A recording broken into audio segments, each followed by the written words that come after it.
There are 4 lakes in Siwa. They are El Maraki Lake, Aghurmi Lake, El Zaytun Lake and Siwa Lake. The total area of these lakes is 42 square kilometers or 11,020 acres of land. When we learn that the total area of Siwa depression is 1,088 square kilometers, then we'll realize that the lakes occupy almost 4% of the whole oasis area. The area of the lakes increases and decreases according to the amount of water it receives. Between the 70s and the 90s of the last century, the area increased and reached 62 square kilometers as a result of the increase of springs and wasted water.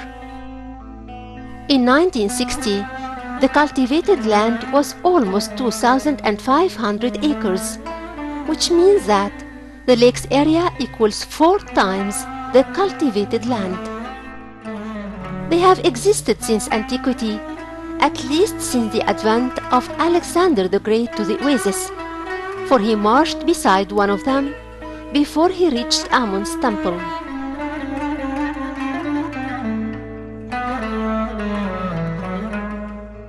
El Maraki occupies the western part of the depression.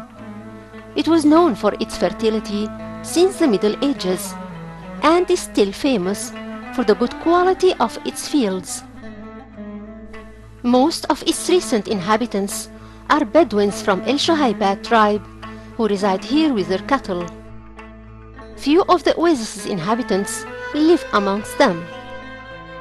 This place must have been heavily populated in the Roman times, for there are so many hills on its sides, carved with cut-out tombs. This fact proves that there used to be a big population living in El Maraki for a long time. Amongst the most important places there is Qarat el-Wazidi and El Zawiya and El Galati and Abu Madi and Ghergheret and Hatayat Abd el-Gabbar and finally Kuwait Shiza.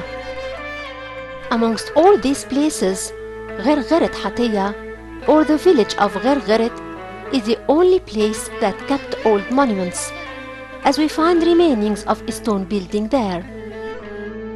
The treasure hunters haven't left any of its stones in place, thus its original plan can't be known. The distance between Siwa city and the furthest location in this area is almost 34 kilometers.